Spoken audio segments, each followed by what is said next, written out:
Spider-Man No Way Home, a movie I was highly anticipating, but also very nervous about. On the one hand, Far From Home's jaw-dropping ending where Mysterio exposed Spider-Man's identity to the entire world set up a wide range of possible Spider-Man stories yet to be seen on screen. On the other hand, seeing characters from the previous two live-action iterations of Spider-Man and exploring the multiverse on top of that after its introduction in Loki seemed pretty big for a Spider-Man solo movie, and I feared the movie would be an overstuffed mess with too much on its shoulders. Thankfully, those fears were put to rest. Spider-Man No Way Home is a spectacularly nostalgic movie that, despite its flaws, tells a wonderful story about Peter Parker learning what it truly means to be Spider-Man. I think director Jon Watts has done a competent job helming all three films in his MCU Spider-Man trilogy, but he doesn't convey a sense of personality and style, and because of that, the MCU Spider-Man films aren't as visually interesting as Sam Raimi's Spider-Man trilogy or even the Amazing Spider-Man movies.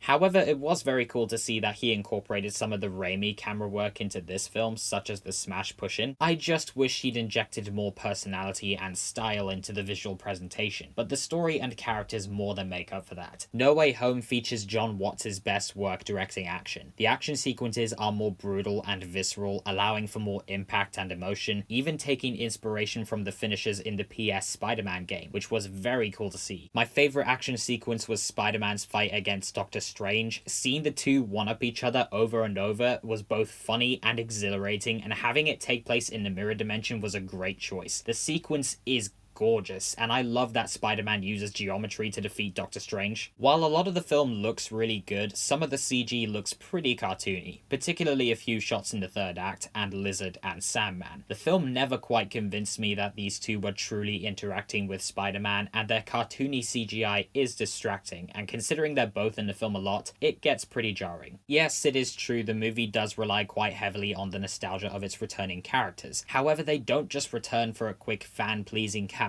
the movie actually continues their stories from where they left off, giving them satisfying conclusions, and their inclusion also serves the further development of the MCU Spider-Man. For the most part, the film does a splendid job balancing all five antagonists, but of all the returning villains, Willem Dafoe's Green Goblin comes to light as the film's primary antagonist, and the film could not be better for it. Goblin pushes Spidey to the limits in a way that Vulture and Mysterio, while great villains in their own right, never did. He attacks Peter's heart and destroys him from within, going as far as to kill Aunt May. Goblin is terrifying because he is able to push Peter Parker to the breaking point, where Peter can think of nothing else but revenge. Goblin brings out Peter's bad side, and the fact that Peter has to literally be stopped by another version of himself from killing Goblin just shows how close Goblin came to turning Peter into a monster. Spider-Man No Way Home cements Norman Osborn as one of the greatest villains the web had ever faced, and Dafoe owns every second of it. Dafoe is an incredibly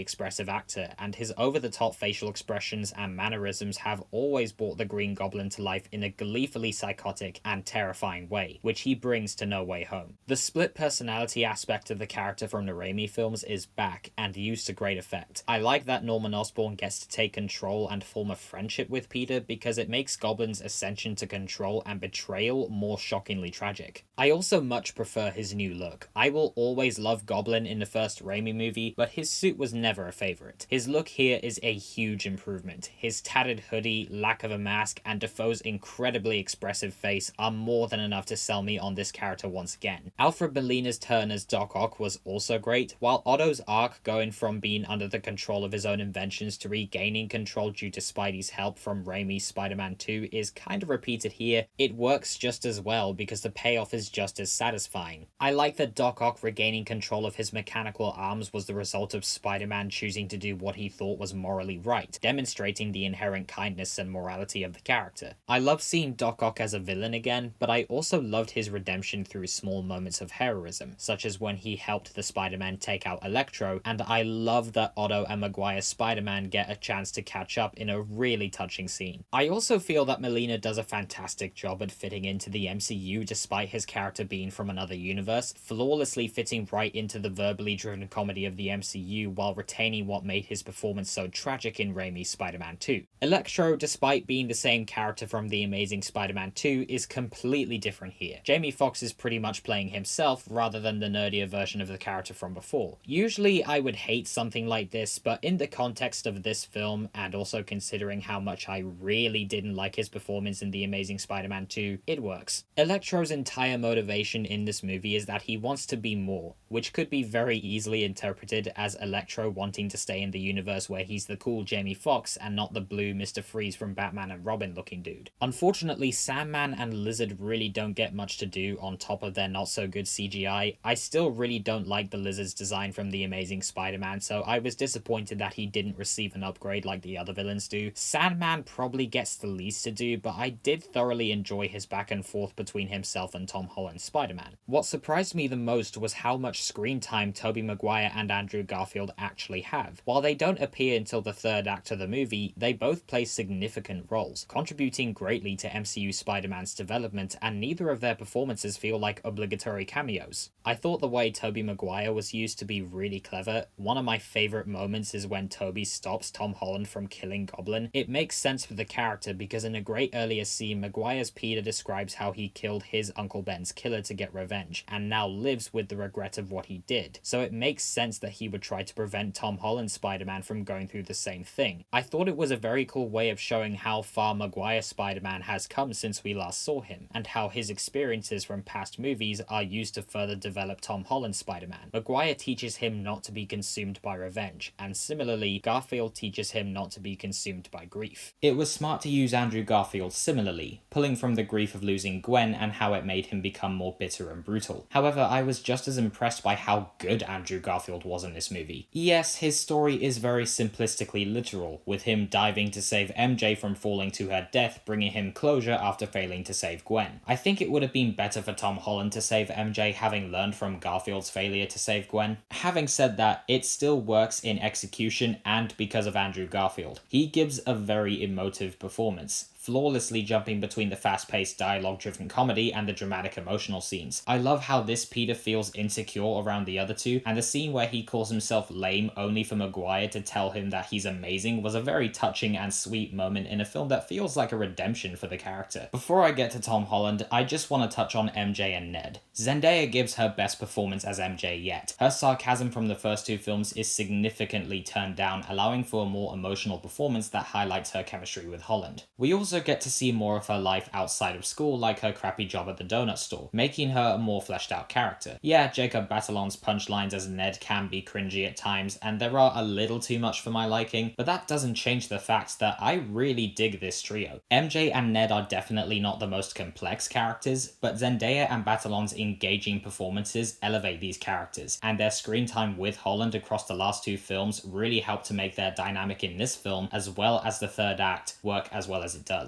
In my opinion, Tom Holland gives the best performance he has ever given as this character. He gives an intense and emotional performance while still retaining that childlike sense of naivety and innocence that makes him such an endearing protagonist. What this movie does so well is that it pushes Peter's morality to its limits. Peter loses everything: his aunt, his friends, his home, and the future he had planned for himself, all because of decisions that he thought were the morally right thing to do. It's Peter's reluctance to make sacrifices that causes the villains from across the multiverse to appear. One of the most important scenes in the movie is Aunt May's death. May telling Peter the iconic Spider-Man motto, "With great power there must also come great responsibility," works because it informs Peter's decision to allow Doctor Strange to erase the whole world and his loved one's memory of him. It also works because Peter feels responsible for May's death, which retroactively makes him feel more responsible for bringing the villains here in the first place, and he realizes that his decisions have a cost and a price to pay. It's established by Doctor Strange that some of these villains are destined to die fighting Spider-Man, and the only way to stop more villains coming to this universe is to send them back. But Peter rebels against Doctor Strange, citing that there must be a way to help these villains without getting them killed. I think this is beautiful because it perfectly encapsulates the warmth and kindness of Peter Parker. However, the movie isn't afraid to let Peter suffer the consequences of that decision, that being the betrayal of the villains and the death of Aunt May at the hands of the Green Goblin. Sacrifice and consequence are the the cornerstones of Spider-Man as a character, which this movie emphasizes and projects, which is why the ending was so highly satisfying. After the spell causes MJ and Ned to forget Peter entirely, Peter goes to help them remember who he is, but upon arrival, he chooses not to. This shows a growth in his character, sacrificing himself to keep them safe rather than risk endangering them once again. With his identity once again a secret, Peter is no longer Tony Stark's apprentice benefiting from Stark Tech. He's now living in a small apartment, isolated, alone, and he literally has to sew his suit together. This ending leaves the door open enough to explore a wide range of possibilities for the future, but it's conclusive enough to bring Peter Parker's story within the MCU full circle in a deeply tragic yet satisfying way. I love little details like the fact that he has to sew his suit together. The suit not only looks great, but it also harkens back to his homemade suits that he used before meeting Tony Stark, as well as Tobey Maguire's and Andrew Garfield's suits, which were also homemade. All these elements come together to symbolize Peter Parker truly and finally becoming Spider-Man. As much as I absolutely love the story, there are some weird coincidental plot conveniences that are clearly there to progress the plot, but really don't make any sense when you analyze them. The most jarring being the whole reason the movie even happens is because Doctor Strange's spell to make everyone forget who Peter Parker is